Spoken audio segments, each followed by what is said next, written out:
제가 강의 다닌다고, 아프리카 다닌다고 비행기를 1년에 얼마나 몇 시간을 타나 봤더니 한 110시간에서 120시간 정도 차더라고요. 그러니까 6일은 하늘에 떠 있는 거예요. 큰 비행기도 타지만 조그만 비행기 탈 때도 많거든요. 지방 도시 갈 때는. 그러면은 난기류에 걸릴 때가 많아요. 이번에도 잠비아에서 나오는데 난기류에 걸려갖고 그 옆에 이제 와인을 하나 받아놨는데 켜갖고 하늘로 와인을 튀는 거예요. 그럴 때 사람들이 비명을 지르고 막 성호를 긋고 난리가 나요. 느닷없이 그때부터 성호를 긋기 시작해.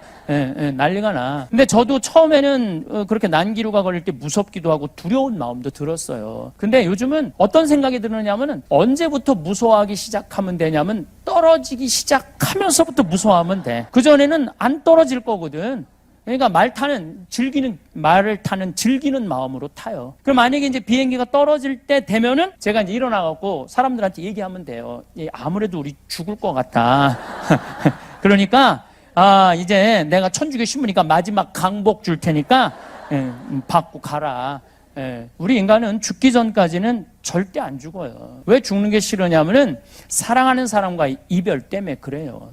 더 이상 죽으면 사랑하는 남편, 자식, 부모, 아내 못 보잖아요. 근데 난 그것도 참 안타까워. 왜 안타까우냐면 살아있을 때는 개, 닭 쳐다보다가 꼭 죽고 나면은 그 앞에 영정사진 앞에서 통곡을 하고 우는 거예요. 왜 벌써 죽느냐고. 조금만 더 살았으면은 내가 잘해줬을 텐데.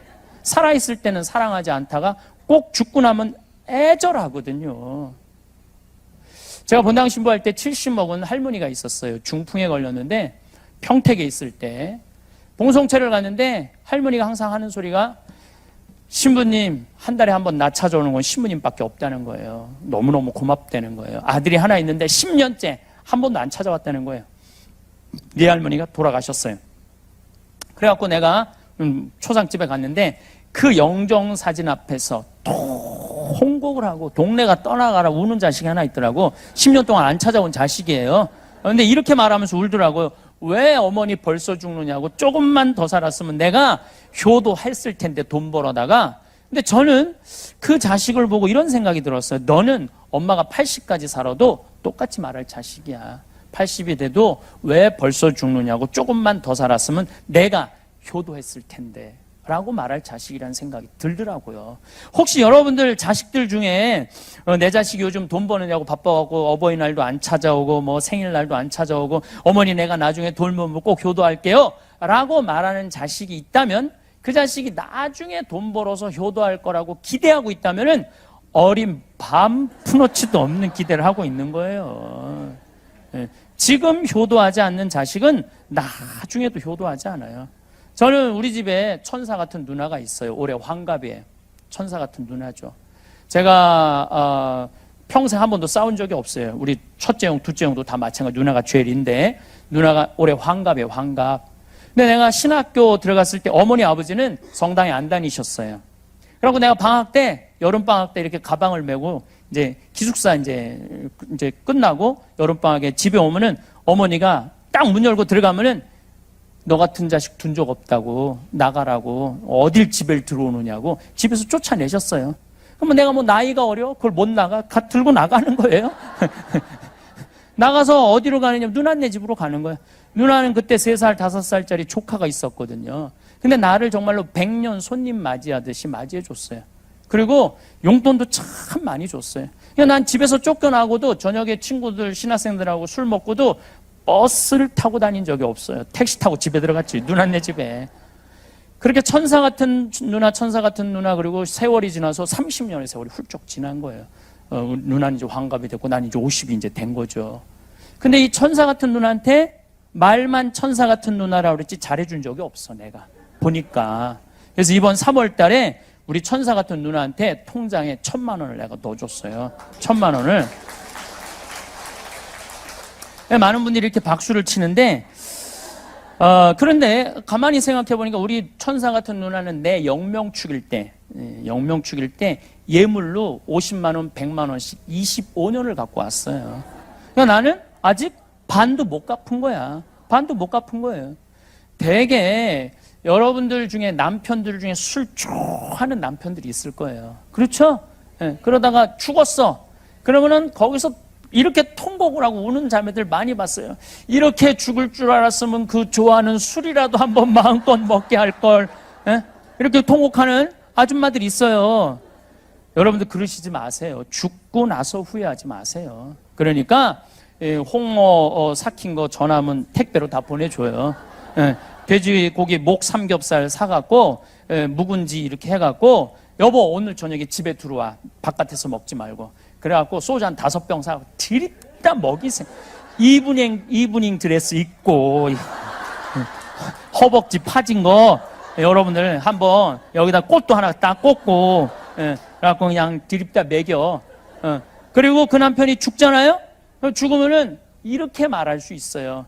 그래도 내가 막판에 그 좋아하는 술 한번 5병 한번 먹였지. 덜 억울하다는 거예요. 사랑도 나중에 하지 말고 하려면 언제 해요? 지금 하세요. 지금. 세상에서 가장 허망한 약속이 나중에예요. 나중에. 그래서 여기 있는 분들 주위에 나한테 정말 잘한 사람들이 있을 거야. 내 인생에 소중한 분들이 있을 거야. 그런 분들이 있다면은 여러분들 어떻게 해야 되냐면 정말 고맙다면 이스라엘 성지순례 티켓을 하나 끊어주든지 아니면은 이미자 콘서트를 하나 끊어주든지 표현하라는 거예요. 우리가 돈을 참 멋없게 쓰는 사람들이 많아. 이번에 수원의 한 본당에서 한 사람이 300억을 해먹었어요. 이자를 5천만 원 1억을 맡기면 이자를 15% 준다고. 15% 준다고. 그래서 이 사람들이 한 성당에서 맡긴 거야. 이 사람 전래 분과장이라는데 맡긴 거예요. 근데 여러분들 요즘 시대에 15% 이자 주는 데가 어디 있어요? 지금 저 국가 한국은행 공식적인 이자가 1.25%인데 그럼 2% 넘게 준다는 건 다 사기라고 생각하면 돼요. 다 사기라고 생각하면 돼. 그럼 이 사람들은 5천만 원 1억을 써보지도 못하고 날린 거예요. 1억 은행에다 맡기면 8만 원인데 15%면 거의 한 150만 원 한 달에 들어오는 거거든요. 그러니까 이 어려운 시절에 15% 이제 주겠다고 사기친 이 전래분과장이 나빠요? 아니면 15% 받아 먹겠다고 맡긴 이 사람들이 나빠요? 누가 나빠? 둘 다 나빠. 둘 다. 그런데 정말로 땅을 치고 통곡할 사람들은 5천만 원 1억 맡긴 사람들이에요. 이 사람들은 써보지도 못하고 날리는 거. 5천만 원이면 이스라엘 성지순례 10번 갔다 올 수 있는 거예요. 이스라엘 성지순례 10번 갔다 오시면은 여러분들은 예수님하고 트고 지낼 수 있어요. 트고 지낼 수 있어. 내가 이스라엘 성지순례 지금 5번 갔다 왔는데 거의 예수님하고 틀라고 그래 지금. 저 틀라고 그래요. 예. 그러면 5천만 원 갖고 이렇게 행복하게 살다가 죽으면 되지. 그걸 아까워갖고 그냥 또 돈 더 해보겠다고. 그러니까 여러분들 주위에 정말 소중하고 고마운 분들이 있으면은 그 돈 쓰세요. 아까워하지 마세요. 그 쓸 때 내 인생이 빛이 나는 거야. 안 쓸 때는요, 인생이 빛이 날 수가 없어요. 그래도 죽는 게 싫어. 왜 죽는 게 싫으냐면 이 모양 이 꼴로 살다가는 죽어서 지옥에 갈까봐. 그런데 내가 아까 교보문고에 가서도 그 책을 몇 권 죽음에 관련된 책을 좀 사서 보는데 거기도 그런 얘기가 나오더라고요. 94년에서부터 97년 사이에 죽었다 살아난 사람이 미국에 1,500만 명이라니까요. 죽었다 살아난 사람들이. 예수님이 올 때가 돼서 그런 게 아니라 심폐소생술이 발달하면서부터 죽었다 살아난 사람들이 많은 거예요. 심폐소생술이 발달하면서부터 죽었다 살아난 사람들이 많은 거예요. 작년에 우리나라도 죽었다 살아난 사람이 몇 명이냐면 680명이에요. 680명. 심장마비로 물에 빠져서 죽었다 살아난 사람들이 680명이에요. 근데 이 죽었다 살아난 사람들이 얘기하는 거예요. 내가 죽었더니 하늘나라를 가더라. 그래서 요즘 애프터 라이프, 죽음 이후의 세계, 엄청나게 책들이 많이 나와요. 미국에는 어마어마하게 나와요. 드라마도 많고 영화도 어마어마하게 나와. 왜냐면 워낙 죽었다 살아난 사람들이 많으니까. 그래갖고 심장 전문의들이 2,000명을 찾아갖고 물어봤어요. 죽었다 살아났더니 어떻느냐? 아, 내가 죽었다가 하늘나라를 갔는데 그 빛을 보는 순간, 하느님으로부터 오는 빛을 보는 순간 존재의 충만함을 느낀다는 거예요. 여러분들 존재의 충만함이라는 게 뭘까요? 행복의 끝이 존재의 충만함이에요. 여러분들이 만약에 자식이 서울대학에 합격을 했어. 그럼 여러분들 존재 충만할 것 같아? 안 충만할 것 같아? 그건 기쁨하고는 달라요. 예. 이번에 박인비가 금메달 땄어. 박인비 할아버지가 어떨 것 같아요? 존재의 충만함을 느낄 거예요. 내 손녀가 금메달 따갖고. 그 존재의 충만함이라는 것은 일반적으로 말하는 기쁨하고는 차원이 다르다는 거예요. 근데 하느님을 보는 순간 존재의 충만함을 느낀다는 거예요. 여러분들 지금 하느님이 있을까 없을까 맨날 그 의심하고 이거 허탕 치는 거 아닌가. 근데 죽었는데 하느님을 딱 봤어. 가슴이 어떨 것 같아요? 터져 나갈 거예요. 저는 평택에서 본당 신부라는데 있지도 않아. 12월 31일이야. 꿈이야. 꿈인데 예수님이 우리 성당 하늘 아래 너무너무 아름다운 모습으로 요만한 얼굴이 아니라 온 하늘에 꽉 차 있는 예수님을 보는데 심장이 터질 것 같더라고요. 그 너무너무 환한 모습으로 나를 행복한 모습으로 바라보시는데 심장이 터질 것 같더라고요. 근데 여러분들 죽어갖고 하느님을 그래서 이 죽은 사람들이 대부분이 그 하느님을 느끼는 순간 여기가 천국이구나. 너무 존재의 충만함을 느끼고 있다는 거예요. 이 사람은 이제 죽어갖고 하늘나라 가고 환상적인 곳에 가 있는데 살아있는 사람들이 이 사람 심장마비 걸렸다고 그냥 폐소생술을 해대는 거. 그래갖고 살려내잖아요. 살려내면은 본인이 오고 싶지 않아도 와야 된대. 보고 그러니까 여러분들 죽으면 그냥 놔두세요. 그거 살려낸다고 막 그러지 말고 돌아와서 얘기하기 시작하는 거예요. 그래서 요즘 부쩍 죽음 이후의 세계에 대한 이야기를 어마어마하게 얘기하기 시작하는 거예요. 그리고 그런데 요즘 여러분들 무슨 세상에 이런 일이 그다음에 무슨 얘기 무슨 뭐 많잖아요. 거기에 그런 얘기가 많이 나온 이유가 그거야. 그 의사들이 가서 물어본 거예요. 심장병 환자를 살려내기가 제일 쉽대요. 2,000명한테 가서 물어보니까 90%는 천당에 간대. 10%만 깜깜한 지옥을 경험하고 온대요. 그러면 이 더운 여름에 이 서울까지 버스 타고 그냥 교통 막히는데 그래도 나 강의 듣겠다고 여기 오신 여러분들은 지옥에 가고 싶어도 못 가요. 여러분들 다 천당 가. 네. 그러니까 웬만하면 다 가. 웬만하면. 그리고 이번에 프란치스코 교황님이 자비의 해를 선포하면서 자비의 하느님이라는 책을 썼는데 거기에 확실하게 이렇게 말씀하시더라고요. 확실하게. 뭐 시간이 저 사마리아 여인 요한복음 4장 얘기 그 여자 6번째 남자하고 산 여자예요. 6번째 남자하고 산 여자야. 근데 그 여자하고 무슨 얘기냐면 하늘나라를 얘기를 해요. 구원을 얘기하고 경배를 얘기를 해. 우리 천주교에서 한 번 이혼하는 거 봐줘요? 안 봐줘요? 안 봐줘요? 그 잘못 알고 있는 거예요. 한 번 이혼하는 거 봐줘요. 한 번 이혼하는 거. 그리고 여러분들이 세상법적으로 이혼을 하잖아요. 천주교에서는 세상법을 인정하지 않아요. 교회법적으로는 이혼을 인정하지 않아. 따로 떨어져 살아도 부부야. 근데 이 사람이 언제 걸리느냐 하면은 재혼할 때 걸리는 거예요. 그러니까 이혼하고 혼자 사는 거 아무 문제 없어. 그럼 나는 혼자 한 번쯤 이혼하는 거 나는 괜찮다고 생각해요.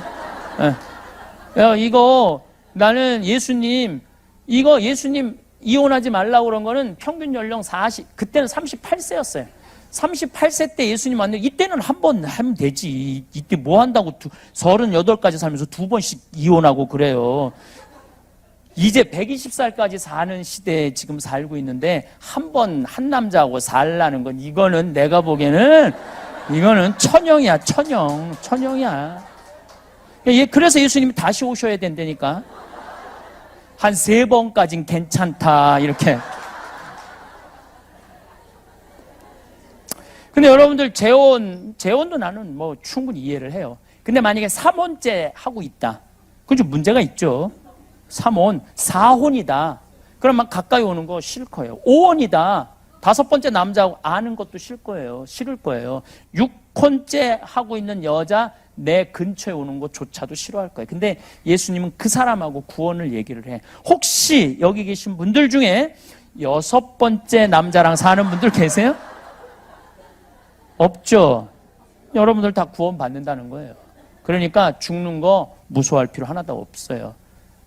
죽기 전까지는 절대 안 죽고 살아있어서 열심히 사랑하고 죽으면은 천국 가니까 무서워할 필요가 뭐가 있어요? 그리고 여러분들 오래 사는 거 좋아요?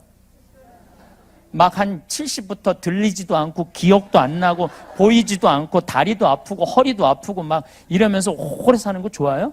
그래갖고 막 75살서부터 치매 걸려갖고 15년 동안 벽에다가 칠해가면서 자식들 원수 만들면서 오래 사는 거 좋아요? 생각 잘해야 돼요. 머릿속에서 그냥 사는 것만 중요한 게 아니에요. 내가 사는 날까지 얼마나 행복하고 멋있고 건강하게 사느냐, 이게 참 중요해요. 그러니까 여러분들 오래 살라고 그러지 말고 사는 날까지 행복하게 살라고 생각하셔야 돼. 그래갖고 뭐 먹고 싶은 거 먹고 다니고 싶은 거 다니고 또 이런 콘서트 같은 거 하는 날 그냥 와. 그냥 집에 있지 말고 그래갖고 막 돌아다닐 수 있을 때까지 돌아다니다가 한 86살쯤 주무시다가 그냥 죽어.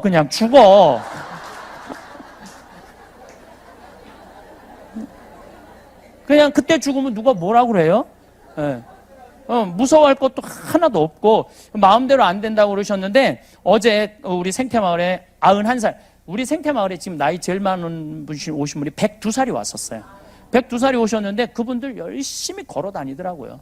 움직이더라고. 그분들은 돌아가실 때 어떻게 돌아가셔요? 움직일 수 있을 때까지 움직이시는 분들은 돌아가실 때 어떻게 돌아가시느냐 하면 지쳐서 죽는다니까. 지쳐서 죽어야 돼. 지쳐서. 사는 날까지 즐겁게. 저는 6년 전 4월 6일 날 위암 수술을 했어요. 근데 나 담당하던 수녀님이 신부님 같은 분 처음 봤다는 거예요. 왜 처음 봤냐니까 아니 무섭지 않냐고. 내가 2월 달에 진단받았는데 4월 6일 날 수술인데 내가 그러더래요. 내 강의가 있어갖고 4월 3일까지 강의하고 들어가겠다. 그리고 수술 끝나고 3일 있다 나가야 되겠다. 강의가 지금 해놓은 강의들이 있어갖고. 그래서 나가더래요. 들어온 길에 쉬라고 그랬는데. 근데 수님이 전화해서 신부님 왜 병원에 안 오느냐고. 왜 가야 되니까 요즘 수술하면 다 호치키스로 찍어요. 예, 알죠? 예, 호치키스로 짰는데 호치키스 제거하러 와야 된다는 거예요. 그래서 내가 수님한테 그랬어요. 내가 지금 거기 호치키스 제거하러 갈 시간이 어딨냐. 내가 집에서 알아서 다 띄었다. 어렵지도 않은데 걱정하지 말아라. 그래서 난 내가 다 뛰어서 집에서 뛰는 거 쉽더라고. 이렇게 뛰니까 시원하더라고. 내가 빼니까 이렇게 쭉쭉쭉쭉 잘도 빠져요. 참 쉬워 요즘은. 신부님 무섭지 않느냐고. 내가 멀쩡하게 낮에는 강의하고 밤에 내가 침대에 누워서 나도 고민했죠. 죽으면 어떻게 하나. 근데 내가 46살의 인생을 돌아보니까 50개 나라를 다녔더라고요. 그리고 성당을 2개 성당, 경기도 평택, 그 다음에 경기도 광주, 능평이라는 곳에 본당 신부를 했는데 2 성당 다 내가 정말로 사랑했고 사랑받았고 내가 원하는 대로 본당 사목했고 평창에 들어가갖고 얼마나 아름다워요. 많은 분들이 1년, 2년 기다렸다가 와서 행복을 느끼고 가고 그러면 됐지. 그리고 내가 가만히 생각해보니까 내가 다시 살아나서 건강을 회복해갖고 20년을 더 산다고 한들 인류를 구원할 것도 아니더라고 보니까. 나 하나 없어진다고 대단하게 심각한 일이 벌어질 것도 아니야 보니까. 그냥 이대로 가도 되겠다. 딱 하나 마음에 걸리는 거 있었어요. 부모님. 어머니 아버지가 너무 오래 살아. 안 죽어. 그러니까 어머니 아버지 앞쓰는 거 그거 하나 마음에 걸리지 다른 건 마음에 걸릴 거 하나도 없더라고요. 그냥 내가 사는 날까지 즐겁게 살다가 떠나는 날 즐겁게 떠나면 돼요. 우리가 오래 산다고 좋은 건 아니에요. 단 하루를 살더라도 즐겁게 살다가 떠나는 게 중요한 거지. 아니 50살에서부터 80살까지 사는 거 지겨워 죽겠어. 힘들어 죽겠어. 그리고 30년을 살면은 그 삶의 의미가 있을까요? 여러분들은 매일매일 즐겁고 행복하게 사시라는 거예요. 그래서 죽기 전까지는 절대 안 죽어요. 그리고 살아있는 날까지 사랑하면서 사세요. 사랑하면서. 나중에 잘해주지 말고 나중에 행복하려고 그러지 말고 행복하려면 언제 행복해? 지금 행복하세요. 우리 막시모가 이번에 우리 성주순례 같이 갔는데 200명이 같이 갔어요.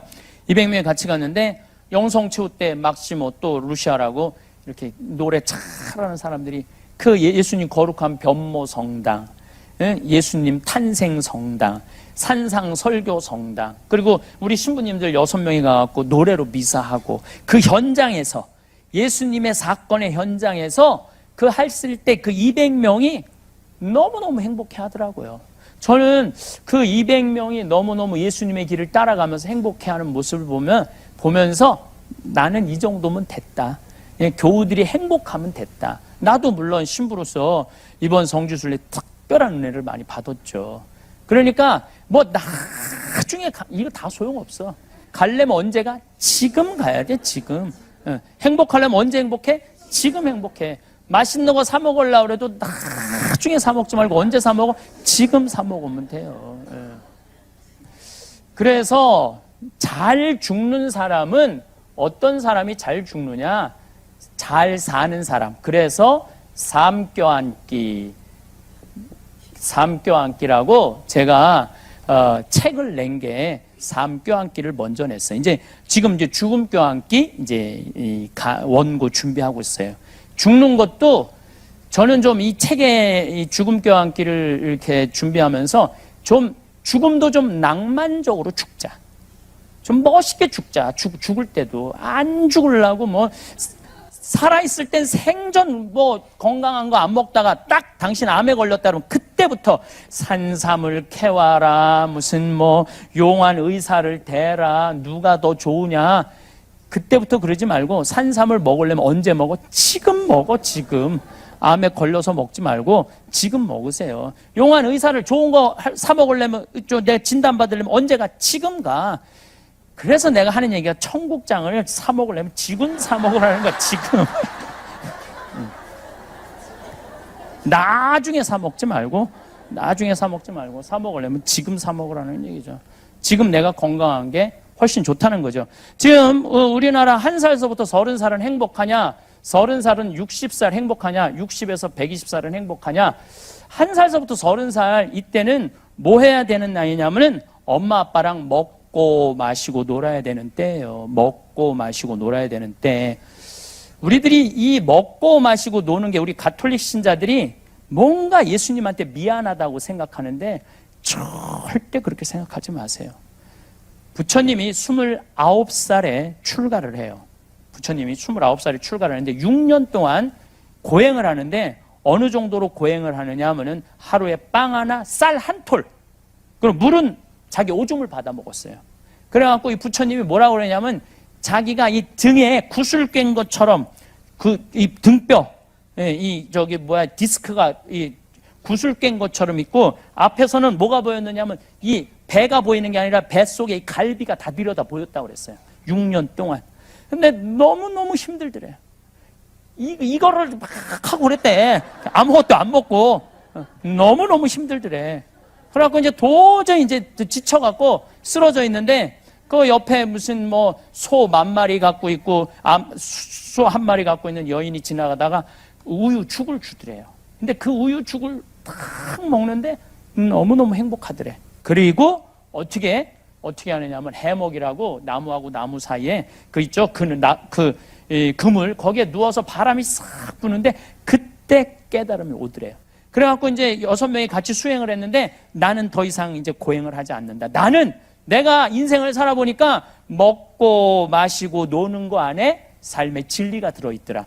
여러분 우리가 착각하고 있어요. 보리수 밑에서 안 먹고 안 마셔서 부처님이 깨달은 게 아니에요. 부처님 언제 깨달았냐면 먹고 마시고 놀면서부터 깨달았다고 그래요. 그래서 그러면서 그런 얘기를 해요. 여인들이 와서 연주를 지나가면서 하는데 그 쥐자 하는 여인이 그러더래. 현을 너무 꽉 조이지 말아라. 끊어진다. 너무 풀르지 말아라.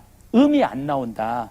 적당히 해야지 아름다운 음도. 우리 인생도 똑같아요. 고행한다고 이쪽으로만 그냥 고행만. 여기도 아마 그런 분들 몇 있을 수 있어. 조금 보여 몇 명이. 우리 예수님 십자가에 매달린 거 생각하고 그냥 밥도 안 먹고 맨날 단식기도 하고 막 이러는 사람들이 있어요. 내가 좀 호강하면 이거 예수님한테 미안하다고 그러고 그런 분들은 끊어질 수 있어요. 또 너무 늘어지는 사람은 아무 음도 안 나올 수 있어. 그래서 부처님이 항상 하는 얘기가 적당히 먹고 적당히 마시고 적당히 놀아야지 인생에 풍요가 있다는 거예요. 깨달음이 있다는 거예요. 그래서 우리 지금 이 1살서부터 30살은 뭐 해야 되는 나이냐면 먹고 마시고 놀아야 되는 때예요. 누구랑? 엄마 아빠랑. 먹는데 정나는 거예요. 그리고 노는데 사랑이 피는 거예요. 근데 좀 먹고 마시고 놀으려고 그랬더니 근데 지금 먹고 마시고 놀 시간이 어딨어. 그래갖고 학원 초등학교 1학년, 2학년 애들이 무슨 죄를 졌다고 학원 5개, 6개 보내고 그리고 막 중고등학교 때 자율학습, 뭐 보충 수업, 방학 때 놀지도 못하고 요즘 애들이 그래서 며칠 전부터 SBS인가 YTN인가 계속 그 얘기예요. 밥상머리 교육이 중요하다. 같이 먹어야 된다. 근데 우린 같이 안 먹잖아요. 내가 영어학원 다니는데 영어학원 다닐 때 보면 애들이 어떻게 해요? 가방 초등학교 애들이 2개, 뒤에 하나, 가슴에 하나. 그 요즘은 또 패션 있는 애들은 여행용 가방을 끌고 다녀요. 여행용 가방을. 초등학교 1학년 애들이 여행용 가방 끌고 다녀요. 신기하더라고. 그러니 걔네들이 엄마 아빠랑 먹고 마시고 놀 시간이 어딨어. 가장 요즘 가슴 아픈 상담이 뭐냐면 초등학교 4학년 때 자기 자식을 캐나다, 미국, 호주 혈혈단신 유학을 보내는 거예요. 그럼 여러분들 걔네들이 유학 가면은요 제일 먼저 부닥치는 게 뭐냐면은요 인종차별이에요. 얼마나 수치스러운 차별을 겪는지 몰라요. 근데 부모들은 그걸 몰라. 그리고 언어 장벽이에요. 뭐 가면 된다고 그러지만 그 1년, 2년 동안 애들이 겪는 마음고생 얼마나 대단해요. 그리고 중학교 올라가면은 그 사회 속에, 백인 사회 속에 들어가는 게 아니야. 그냥 한국에서 어쩔 수 없이 그 미국으로 쫓겨난 애들끼리 모여서 자기네들끼리 노는 시작하는 거. 노래방 다니고 술 먹고 담배 피고 이게 그때는 군중 심리가 있어서 한 놈이 하면 다 하게 돼 있어요. 다. 그래갖고 대학교 졸업도 못하는 애들이 태반이라고 생각하면 돼요. 대학교 졸업도 못하는 애들이 태반이라. 10명 중에 9명은 실패한다고 보면 돼요. 제가 캐나다 토론토 대학에 세미나 갔을 때도 토론토 대학은 한국 사람, 캐나다 사람 상관없어. 대개 1학년 때 반을 다 잘라내요. 대학 반 다 잘라내요. 4학년까지 졸업하는 경우는 30%, 20%밖에 안 돼. 그 우리나라 애들이 가고 얼마나 성공할 것 같아요? 얘네들은 어떤 애들이냐면 가지도 오지도 못하는 애들이에요. 미국에 들어가지도 못하고 한국에 돌아오지도 못하는 애들이에요. 근데 더 슬픈 건 뭐냐면 엄마하고 10년 동안 아빠하고 한 5년 동안 떨어져 살기 때문에 어떤 일이 벌어지느냐 하면은 외로움병에 걸려 있는 거예요. 먹고 마시고 놀지 않은 애. 제가 얼마 전에 어떤 아이, 얘는 미국에 그냥 있는 거야. 엄마가 가고 매일 취직도 안 되고 집에서 엄마랑 같이 있는 거야. 얼마나 매일 보면 승질 나요, 안 나요? 취직도 안 한 애가. 엄마가 잔소리하니까 엄마를 때리는 거야. 24, 5살짜리가 엄마 때리면 엄마 허리도 아프대는데. 걔는 뭐 세례받은 애도 아니야. 그 누나가 나한테 와서 상담을 한 거예요. 어떻게 하면 좋으냐고. 정신 나간 집들이죠. 그리고 얼마 전에는 어떤 우리나라에서 명문대학 집어넣는다고 그 과외 선생한테 계속 협박당하고 19억을 뺏긴 사람이 있어요. 기억나시죠? 네. 그 19억 갖고 엄마가 아들이랑 애가 한양대학 다녔대네. 한양대학이면 어디야? 우리 조카애들은 저 지방대학 다 다니고 있는데 한양대학이면 어디야? 19억을 가지고 그저 엄마 아들하고 먹고 마시고 놀았다면 걔는 이 세상에서 제일 행복한 애 됐을 거예요. 근데 우리 지금 애들은요 부모하고 먹고 마시고 놀지 않아. 그냥 대부분이 정신병에 들은 거예요. 지금 걔네들이 앞으로 벌일 세상은 상상을 초월할 세상이에요. 지금 벌어지는 일은 일도 아니라고 생각하시면 돼요. 지금 부모님하고 먹고 마시고 놀지 못한 애들이 앞으로는 사회에 상상도 못할 일들이 벌어져요. 여러분들 예수님 왜 71마리 찾아 떠나는 줄 알아요? 양 99마리는 놔두고 왜 한 마리 찾아 떠나는 줄 알아요? 한 마리가 문제예요. 한 마리가. 이번에 프랑스 리스에서 80명 트럭으로 그게 한 마리야. 길 잃은 양 한 마리야. 또 이집트에서 독일로 그 비행기 몰고 가다가 그냥 알프스에다 들이받은 애 있죠? 그 한 마리 때문에 죽은 거예요. 근데 100마리 중에 한 마리가 길을 잃으면 해결책이 있어요. 근데 100마리 중에 50마리가 길을 잃었다면은 그 사회는 유지될 수 없는 사회예요. 지금 우리 중고등학교 잘하는 아이들 중에 내가 보기에는 한 마리가 아니야. 길 잃은 애들이 50마리, 60마리 되는 애들 그 정도 넘는다고 봐요. 그럼 한 마리가 그 사고를 일으키는데 지금 50마리, 60마리 되는 애들 어떻게 할 거야? 정말 심각한 문제예요. 우리 생태마을에서 누가 일을 잘하느냐? 예, 엄마 아빠랑 먹고 마시고 논 애들이 일 잘하더라고요. 다른 거 하나 없어. KBS에서 재미난 실험을 했다니까요. IQ 좋은 애, 성적 좋은 애, 생활기록부 좋은 애 30년 동안 추적을 해봤어. 30년 후에 누가 제일 행복하게 사나? 그랬더니 IQ 좋은 애도 아니고 성적 좋은 애도 아니고 생활기록부 좋은 애들이 제일 잘 살더라는. 어떤 애들이랑? 엄마 아빠랑 먹고 마시고 논 애들. 이것처럼 중요한 게 없어요. 난 우리 생태마을의 직원들 채용을 할 때 서울대학, 연고대, 무슨 대학원 나오든 중학교 나오든 고등학교 나오든 초등학교 나오든 첫 월급은 다 똑같이 200만 원 줘요. 구분하지 않아요. 앞으로는 영원히 그럴 거야. 내가 우리 생태마을 운영하는 날. 왜 똑같이 월급을 주느냐면 무슨 매주 띄우는데 왜 서울대 졸업장이 필요해. 매주만 잘 띄우면 되지. 아무 상관없는 거예요. 근데 어떤 애들이 매주를 잘 띄우는가 봤더니 엄마 아빠랑 먹고 마시고 논 애들이 매주 잘 띄우더라고요. 얼마 전에도 뭐 개인 인신공격하는 것 같아갖고 좀 그런데 이화여대 나온 아이가 왔어요. 그리고 뭐 특별한 요리도 배웠대. 일주일을 못 버티고 나갔어요. 왜냐하면 사람들이랑 먹고 마시고 노는 걸 할 줄 모르더라고. 자기만 똑똑했지. 사람들 존중하고 사람들하고 어우러지는 걸 못해요. 그래서 미국은 이미 벌써 하버드대 이거 따지지 않아요. 이제는 그 아이가 얼마나 심성이 좋으냐. 그걸 뭐라고 하냐면 인문학적 성향이 좋으냐. 그래서 인문학적, 우리나라가 요즘 인문학 자꾸 하잖아요. 그게 명문대 애들 뽑아봤더니 다른 애들이랑 목 섞이는 거야. 그리고 1년 만에 나가고. 그러니까 이제는 인문학적 소양을 요구하는 거예요. 인문학적 소양. 인간, 얼마나 인간미가 흘러 넘치느냐. 이걸 보는 거죠. 그러니까 엄마 아빠랑 먹고 마시고 논 애들이 되는 거야. 그럼 30살서부터 60살은 행복하냐? 이때는 여행은 가슴이 떨릴 때 가야지 다리가 떨릴 때 가면 안 된다니까요. 근데 이때 가야 되는데 애들 공부시킨다고 유학 보낸다고 안 가요. 근데 이 엄마들 하는 말이 있어.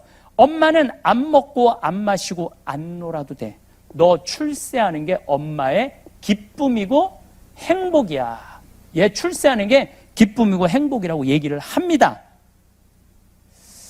어떤 아버지가 딸을 서울대학 졸업시켜갖고 삼성에 취직을 시켰어요. 근데 이게 잘난 척하고 서울에서 혼자 노처녀로 사는 거예요. 설날 왔어요. 딸한테 말해요. 너 왜 시집도 안 가고 혼자 노처녀로 사느냐? 내가 공부를 못 시켜놨냐? 얼굴이 못생겼냐? 직장이 나쁘냐? 이랬더니 딸이 아버지를 한심한 눈으로 쳐다보면 아버지 요즘 시집 가는 게 얼마나 힘든데 나보고 시집을 가라고 그러냐고. 네가 뭐가 부족해서 시집을 못 가? 그랬더니 아버지 답답한 소리 하지 말라고. 대통령도 못 간 시집을 내가 어떻게 가느냐고. 대통령도 못 간 시집을 내가 어떻게 가느냐고. 예. 보니까 대통령도 뭐 시집도 안 가고 막 그냥 혼자 그냥 저렇게 사는 거 보니까 시집 가는 게 어렵긴 어렵죠. 예, 생각해보니까 또 밀릴 수가 있어? 그러면은 너 그렇게 잘났으면 너 대통령이라도 해보라고. 그랬더니 딸이 한대는 소리, 아버지 한심한 소리. 아버지가 대통령을 했어야지 나도 해볼 거 아니냐고. 여러분들 자식들을 대통령 만들고 싶으면 누가 먼저 대통령이 되려냐면 여러분들이 먼저 대통령이 돼야 돼요. 자식을 출세시키고 싶으면 누가 먼저 출세해야 돼? 여러분들이 먼저 출세해야 돼. 자식을 철들게 하고 싶으면 누가 먼저 철이 들어야 돼? 여러분들이 먼저 철이 들어야 돼요. 근데 지금 대한민국의 50대, 60대들이 철 들어 있나요? 나는 굉장히 의문점이 많아요. 철이 든다는 건 뭐냐면 신념이 있어야 돼. 삶에 대한 신념이 있어야 되고 삶에 대한 가치관이 있어야 돼. 나는 어떤 신념으로 인생을 살 것이고 어떤 가치관으로 살아갈 것이라는 이런 게 확고한 사람들은요, 애들이 부모를 그걸 보고 자라요. 근데 내가 며칠 전에 퀸이라는 잡지에 기자들이 저하고 인터뷰하러 왔어요. 근데 내가 무슨 얘기를 했냐면 요즘은 부모가 자식한테 신념 가치관을 전해주는 부모가 어디 있냐. 기껏 한다는 소리가 공부해라는 말밖에 더 했냐. 평생 공부하라는 말에 신념이 있냐 가치관이 있느냐. 그랬더니 그 남자 기자가 그런 얘기를 하더라고. 신부님 저도 가만히 생각해보니까 엄마가 한 번도 당신의 신념에 대한 가치관에 대한 얘기를 했던 적이 없다는 거예요. 한 번도. 여러분들은 어떠세요? 여러분들은 여러분들의 삶의 가치관이나 신념이나 내가 어떻게 인생을 살아가겠다라는 걸로 애들한테 얼마나 얘기를 나눈 적이 있어요? 사실 거의 없거든요. 그러니까 아무것도 전해주는 게 없는 거야. 그러니까 이 30대부터 60대들 자식 출세하는 게 자기 기쁨이고 자기 행복이라고 하지만은 이거는 허상에다가 두고 하는 거예요. 그리고 자식이 출세한다고 여러분들이 행복하지 않아요. 자식이 잘 된다고 한들 여러분들 행복하지 않아요. 출세한 자식일수록 여러분들 더 무시해요. 그렇죠? 그러면은 60세부터 120세는 행복하냐? 내가 이 자꾸 120세라고 얘기하는데 여러분들 이것도 잘 생각하셔야 돼. 왜 120세라고 지금 60살 되신 분들은 몇 년을 더 살아야 되냐면 60년을 더 살아야 돼요. 지금 60살 된 분들은 60년 더 살아야 돼요. 20년 전에 제가 강의 때 이런 얘기 참 많이 했어요. 여러분들 100세까지 살 겁니다. 지금 여기 능평 교우들 많이 왔는데 내가 100살 산다고 귀가 딱지가 않도록 얘기했을 거야. 100살 산다고. 그때는 감각이 별로 안 왔을 거야. 근데 요즘 여러분들 보험 보면 다 100세 노후보장 다 나오죠? 그렇게 된 거예요. 100세. 근데 앞으로 지금 60살 되신 분들 20년 지나고 나면 겨우 80살이야. 80살이면 20년 후에 그때도 100세 안보장 나올 것 같아요? 당연하죠. 그땐 당연히 120세 노후보장 나온다니까요. 그럼 앞으로 여러분들은 60년을 더 살아야 돼. 그런데 이분들이 이런 얘기를 해요. 나는 자식들한테 바라는 거 하나 없어. 그저 자식 하나 잘 되면 내 행복이야 라고 얘기하지만은 보상심리가 다 있어요. 우리 까놓고 얘기해 봅시다. 보상심리 있어요 없어요? 자식이 출세하고 자식이 돈 많이 벌면은 나 덕 볼 거라는 그런 착각들을 많이 한다니까요. 그러니까 자식이 의사야, 자식이 사장이야. 그러면 이 할머니들 자기 주머니에 돈이 있어도 절대 내가 안 사 먹어. 왜 내가 안 사 먹느냐면 아이 잘난 자식이 있는데 왜 내가 내 돈으로 가서 사 먹어? 자식이 사줄 때까지 기다리는 거예요. 사줄 때까지. 언제 올지 몰라도 하여튼 기다려. 사줄 때까지. 근데 여러분들 자식들이 무슨 뭐 무당이야? 갑자기 일하다가 오늘 엄마가 갈비가 먹고 싶으네. 그리고 찾아와서 엄마 오늘 갈비 먹고 싶었지 라고 말하면서 와서 갈비 사주는 자식은 대한민국에 한 명도 없다. 한 명도 없다고 생각하시면 돼요. 지금 갈비 먹고 싶은 거 누구만 알아? 나만 알아요. 여러분들 지금 먹고 싶은 거 옆에 남편도 몰라. 누구만 아냐면 나만 알아. 나만. 그러면 나 갈비 먹고 싶은 거 나만 알면 누가 사줘야 돼? 내가 사줘야 돼. 누구 돈으로? 내 돈으로. 무슨 돈으로? 집 잡혀서. 자, 이젠 집이 효자예요. 자식이 절대 효자가 될 수가 없어요. 그리고 이거는 적으셔야 돼요. 왜 적어야 되냐? 왜 60살서부터 120살까지의 행복을 자식한테 떠넘겨요? 자식이 무슨 죄를 졌다고? 자식이 60살서부터 120살까지 자식이 효도하면 행복하고 그때부터 효도하지 않으면 불행하고 자식하고 이렇게 철저하게 묶여 있어야 돼요? 그렇지 않아요? 그리고 애들이 60년 동안 책임져야 되는 의무가 어디 있어? 그리고 여러분들 자식들 중에 여러분들 집에 태어나고 싶어서 태어난 애는 한 명도 없어요. 한 명도 없어요. 한 명도 없어. 여러분들이 좋아서 난 거야. 그리고 여러분들이 좋아서 키운 거고. 근데 자식한테 왜 늙어서 60년 그것도 빨리 죽어주면 좋은데 죽지도 않으면서 나 계속 책임지라고 계속 원망하잖아요. 내가 너를 어떻게 키웠는데 내가 먹지도 않고 마시지도 않고 놀지도 않고 너를 어떻게 키웠는데 계속 자식한테 부담 주는 거예요. 그러니까 자식이 가다가 안 가는 거예요. 안 가는 거예요. 점점 부모가 부담스러워지는 거예요. 그리고 여러분들 이걸 아셔야 돼요. 이것도 제가 전 요즘 이렇게 다큐멘터리를 유튜브로 많이 봐요. 보는데 거기에 의사가 나와서 그런 얘기를 하더라고요. 요즘은 사랑의 감정을 촬영을 한대요. 그래갖고 할머니들한테 자식 사진 이렇게 보여주고 자식 보면은 이 뇌에 이렇게 다 전기 꽂아갖고 촬영 안 하면 전기가 팍팍팍팍 튄대요. 잘된 자식은 잘 돼갖고 좋아갖고 팍팍팍팍 튀고 안 된 자식은 그게 안타까웠고 어쨌든 부모는 자식을 보면 전기가 팍팍팍팍 튄대. 사랑의 감정이. 근데 자식한테 늙은 부모 사진을 보여주고 이거 전기를 꽂아놨는데 진짜로 아무 반응이 안 일어난대요. 그러니까 여러분들 자식은 여러분들 보고 아무 생각이 없는 거예요. 아무 생각이 없는 거야. 여러분들만 끝까지 사랑하는데 왜 나한테 관심 없고 왜 찾아오지 않고 왜 전화하지 끝까지 그러면서 자기 인생 원망하고 자기 인생 망가뜨리는 거죠. 근데 내 강의를 듣고 정말로 자기 돈으로 사 먹은 할머니들이 날 찾아와요. 자기 돈으로 사 먹은 할머니들이 이거는 특별한 거예요. 내가 갈비가 먹고 싶어? 그러면은 나 오늘 갈비 먹고 싶다. 여보 나 오늘 갈비 먹고 싶어. 오늘 내가 살 테니까 가자. 내가 쏠게 라고 해서 사 먹은 분들이 나한테 와서 이런 얘기를 해요. 두 가지 얘기를 해요. 첫 번째, 자식한테 안 섭섭하대요. 자식이 기다려지지 않는데요. 오거나 말거나 상관하지 않는데요. 내가 가서 사 먹으면 되는데 오거나 말거나 그 무슨 상관이야. 꼭 잘된 자식 부모들이 기다리고 있는 거야. 그러니까 내가 어버이날 때도 굶은 할머니들 많아요. 어버이날 때도. 아침 막 하려고 했더니 할아버지가 한마디 애들 올 텐데 무슨 밥을 해느냐고. 맛있게 먹으려면 좀 아침 그냥 굶자고.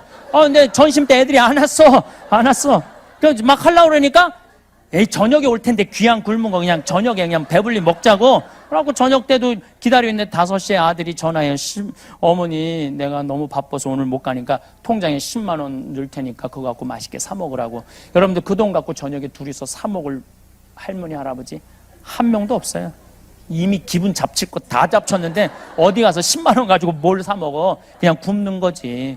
그러니까 왜 그러느냐 이거예요. 그냥 아침부터 해서 드세요.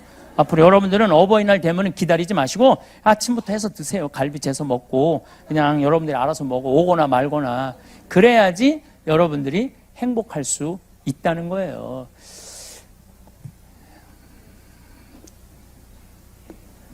(60살서부터) (120살까지) 내 인생의 주인공은 나라는 거예요. 그리고 이분들이 이런 얘기를 해요. 어떤 얘기를 하느냐 하면은 내가 내 돈으로 사 먹어 보니까 남은 인생을 나 스스로 책임질 수 있겠다라는 생각이 들더래요. 그리고 내가 최근에 날 찾아온 분 중에 아주 기가 막힌 분이 날 한 분 찾아왔어요.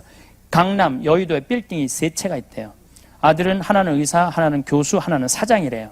근데 이분이 40에 혼자 됐대. 이분은 여의도 순복음교회 다닌대요.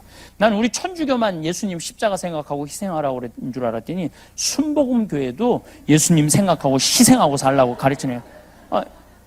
근데 자기는 그렇게 평생을 살면서 네가 먹고 싶으면 네 돈으로 가서 사 먹으라는 설교를 교회에 나가도 들어봤던 적이 없대요.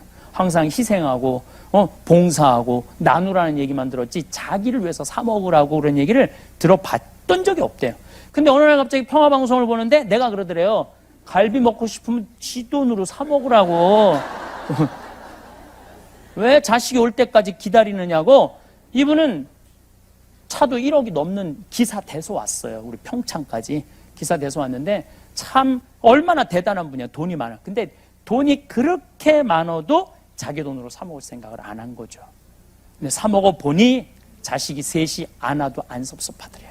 그래서 2년 전부터 자기 혼자 너무너무 즐겁게 산대요. 오거나 말거나. 그전에는 그냥 아무것도 안 하고 섭섭하다 그런기만 한 거야. 자식이 안 왔다고. 그러니까 60살 이후부터는 자식이 여러분들 행복을 책임지는 게 아니에요. 60살 넘어서부터 누가 내 행복을 쳐? 내가 내 행복을 알아서 책임지는 거야. 여러분은 가족을 위해, 자식을 위해, 생계를 위해 하루하루 해야 할 일들을 해내며 살아왔습니다. 그 과정에서 자연스럽게 내 마음보다는 다른 사람의 필요를 먼저 헤아렸고 내 감정보다는 상황의 요구를 우선했습니다. 그렇게 맡은 역할에 충실하다 보니 어느새 내 인생의 결정권을 조금씩 다른 곳에 내어주고 있었습니다. 언젠가는 나도 하고 싶은 걸 해야지. 언젠가는 나도 쉬어야지. 언젠가는 나도 내 시간을 가져야지. 그렇게 생각하며 오늘을 또 미뤄왔습니다. 그 언젠가가 정확히 언제인지 모르면서도 지금이 아니라는 것만은 분명했습니다. 아직은 때가 아니라고, 아직은 해야 할 일이 남았다고 스스로를 다독이며 하루를 보냈습니다. 그러다 보면 하루가 가고 한 달이 가고 계절이 바뀝니다. 하지만 그 언젠가는 좀처럼 오지 않습니다. 이런 삶이 잘못된 것은 아닙니다. 누군가는 해야 할 일들이었고 여러분은 그 일들을 해냈습니다. 하지만 그 과정에서 조용히 사라진 것이 있습니다. 바로 내 인생의 주인 자리였습니다. 주인공이 아니라 조연으로, 때로는 배경으로 살아온 시간들. 그 시간이 쌓이고 쌓여서 이제는 주인공 자리로 돌아가는 길조차 낯설게 느껴집니다. 내가 원하는 것이 무엇인지 묻는 일조차 어색해졌습니다. 많은 분들이 스스로를 탓합니다. 왜 진작 내 인생을 챙기지 못했을까? 왜 그때 용기를 내지 못했을까? 왜 나는 이렇게 살았을까? 하지만 이것은 개인의 문제가 아닙니다. 우리가 살아온 시대는 개인보다 가족을, 나보다 우리를 강조했습니다. 책임을 다하는 것이 미덕이었고 참고 견디는 것이 성실함의 증거였습니다. 자기 자신을 챙기는 것은 어딘가 이기적으로 보였고 내 감정을 먼저 생각하는 것은 철없는 일처럼 여겨졌습니다. 그런 환경 속에서 여러분은 최선을 다했을 뿐입니다. 문제는 능력이 부족해서가 아니었습니다. 의지가 약해서도 아니었습니다. 단지 결정권을 조금씩 내려놓으며 살아왔을 뿐입니다. 처음에는 의식적으로, 나중에는 습관적으로 그렇게 주인 자리를 비워둔 채 살아온 것입니다. 누군가의 의견이 내 의견보다 중요했고 누군가의 편안함이 내 편안함보다 우선이었습니다. 그것이 당연하다고 생각했습니다. 그런데 여기서 중요한 이야기를 해야겠습니다. 이 인생의 주인공이 된다는 것은 거창한 변신을 의미하지 않습니다. 갑자기 모든 것을 바꾸거나 새로운 사람이 되어야 하는 것도 아닙니다. 주인공이란 단지 내 감정과 선택을 존중하는 사람입니다. 내 마음을 먼저 살피고 내 몸의 신호를 듣고 내 하루를 내가 결정하는 사람입니다. 그 이상도 그 이하도 아닙니다. 구체적으로 말하면 이런 것입니다. 가고 싶지 않은 자리에 억지로 가지 않는 것, 피곤할 때 미안해하지 않고 쉬는 것, 체면보다 내 건강을 먼저 챙기는 것, 남들의 시선보다 내 마음의 평안을 우선하는 것, 이런 작은 결정들이 모여서 주인공의 삶을 만듭니다. 화려한 성취나 대단한 성공이 아니라 일상의 작은 선택들입니다. 예를 들어볼까요? 집에서 쉬고 싶은 날이 있습니다. 몸이 피곤하고 마음도 지쳐 있습니다. 하지만 모임이 있어서 혹은 누군가의 부탁이 있어서 나가야 할 것 같습니다. 이럴 때 주인공은 내 상태를 먼저 확인합니다. 지금 내게 정말 필요한 것이 무엇인지 묻습니다. 그리고 쉼이 필요하다면 정중하게 거절합니다. 미안해하지 않습니다. 내 몸과 마음을 돌보는 것이 이기적인 행동이 아니라는 걸 알기 때문입니다. 오히려 그것이 나를, 그리고 결국에는 주변 사람들을 위한 일이라는 것을 압니다. 또 다른 예시입니다. 무언가를 먹고 싶습니다. 특별한 이유 없이 그저 오늘 그것이 땡깁니다. 하지만 혼자 먹기엔 뭔가 부담스럽고 누군가에게 말하기엔 사소해 보입니다. 이럴 때 주인공은 그냥 먹습니다. 큰 이유가 필요하지 않습니다. 내가 원한다는 것 자체가 충분한 이유입니다. 누군가를 설득할 필요도 정당화할 필요도 없습니다. 혹은 이런 상황도 있습니다. 오늘은 아무것도 하기 싫은 날입니다. 특별히 아픈 것도 아니고 급한 일이 있는 것도 아닙니다. 그냥 멍하니 있고 싶은 날입니다. 예전에는 이런 날이 찾아오면 죄책감이 들었습니다. 뭔가를 해야 할 것 같았고 이렇게 시간을 보내는 것이 낭비처럼 느껴졌습니다. 하지만 주인공은 이런 날을 허락합니다. 아무것도 하지 않는 것도 선택이고 그 선택을 존중합니다. 이런 작은 선택들이 처음에는 낯설게 느껴질 수 있습니다. 이기적이라는 생각이 들 수도 있습니다. 하지만 이것은 이기심이 아닙니다. 이것은 나를 존중하는 행위입니다. 내 삶에 내가 존재한다는 것을 확인하는 방식입니다. 나라는 사람에게도 의견이 있고 감정이 있고 필요가 있다는 것을 인정하는 과정입니다. 지금 이 시점이야말로 주인공이 되기에 가장 좋은 때입니다. 이상하게 들릴 수 있지만 사실입니다. 여러분은 이미 충분히 해봤습니다. 충분히 견뎌봤습니다. 그래서 이제는 무엇이 나를 소모시키는지 정확히 압니다. 어떤 관계가 나를 지치게 하는지, 어떤 상황이 나를 불편하게 하는지, 어떤 선택이 나를 행복하게 하는지 알고 있습니다. 이것은 경험을 통해서만 얻을 수 있는 암입니다. 이전에는 이것을 몰랐습니다. 경험이 없었기 때문입니다. 하지만 지금은 다릅니다. 수많은 경험이 쌓여서 이제는 내 인생의 우선순위가 무엇인지 분명히 보입니다.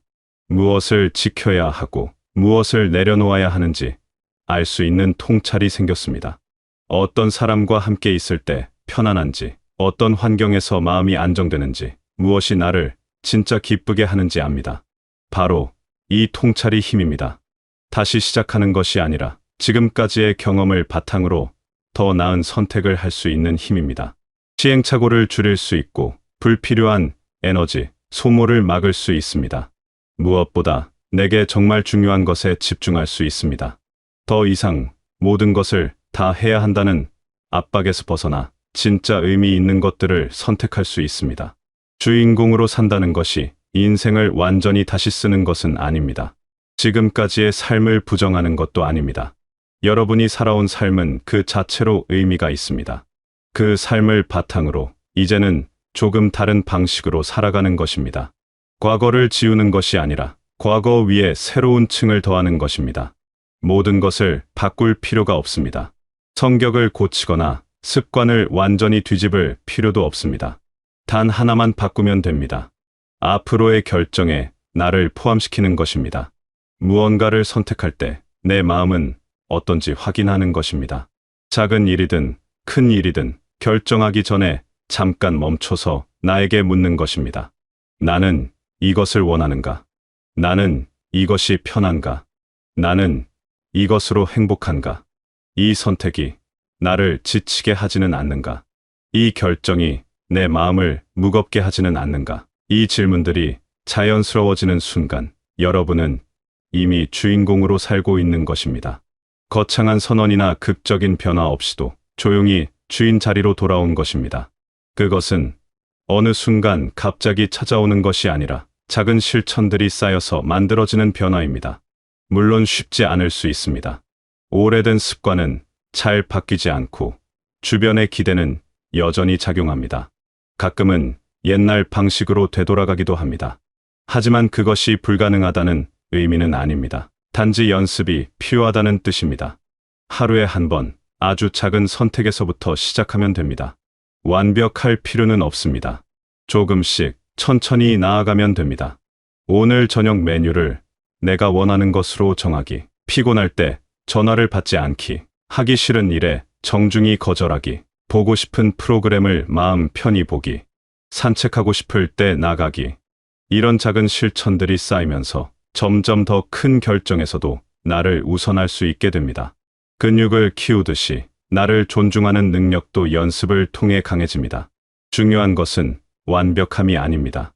때로는 실수할 수도 있고 다시 옛날 방식으로 돌아갈 수도 있습니다.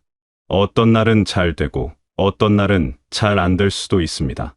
그래도 괜찮습니다. 주인공이 되는 것은 완벽해지는 것이 아니라 나를 존중하는 연습을 계속하는 것이기 때문입니다. 넘어져도 다시 일어서면 됩니다. 잊어버려도 다시 기억하면 됩니다. 여러분은 지금껏 충분히 잘 살아왔습니다.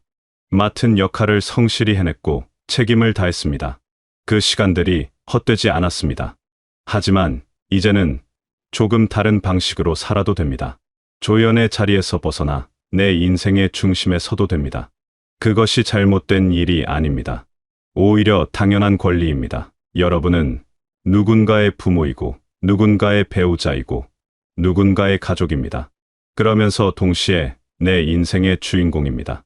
이 두 가지는 모순되지 않습니다. 오히려 주인공으로 살 때 더 건강하게 다른 역할들도 해낼 수 있습니다.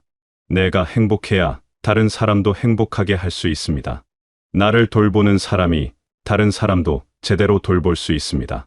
내 행복을 챙기는 사람이 주변 사람들에게도 긍정적인 에너지를 줄 수 있습니다. 반대로 자신을 계속 뒤로 미루면 결국 모든 관계에서 지쳐버립니다. 그리고 그 지침은 주변 사람들에게도 전달됩니다. 억지로 웃는 얼굴보다 진심으로 편안한 표정이 더 좋은 영향을 줍니다. 그러니 이제는 허락하십시오. 내가 내 인생의 주인공이 되는 것을. 작은 선택에서부터 내 마음을 먼저 확인하는 것을, 미안해하지 않고 쉬는 것을, 체면보다 내 건강을 우선하는 것을, 남의 눈치보다 내 마음의 평화를 소중히 여기는 것을. 이것은 새로운 시작이 아닙니다. 원래 있어야 할 자리로 돌아가는 것입니다. 여러분이 태어날 때부터 가지고 있던 권리를 다시 찾는 것입니다. 내 인생의 주인은 처음부터 여러분이었습니다. 단지 잠시 그 자리를 비워두었을 뿐입니다. 이제 그 자리로 돌아갈 시간입니다. 이제 그 자리로 돌아가도 됩니다. 천천히, 조금씩, 여러분의 속도로. 아무도 재촉하지 않습니다. 아무도 평가하지 않습니다. 단지 여러분 스스로가 결정하면 됩니다. 서두를 필요도 없고 누군가와 비교할 필요도 없습니다. 오늘 하루 단 한 번이라도 내 마음을 먼저 물어보십시오. 내가 정말 원하는 것이 무엇인지 확인해 보십시오. 그리고 가능하다면 그것을 선택해 보십시오. 그 작은 선택이 여러분을 조금씩 주인공의 자리로 이끌 것입니다. 한 걸음 한 걸음 확실하게. 여러분은 그럴 자격이 충분합니다. 지금까지 충분히 많은 것을 해냈고 충분히 오래 기다렸습니다. 이제는 여러분 차례입니다. 내 인생의 주인공으로 당당히 중심에 서는 것입니다.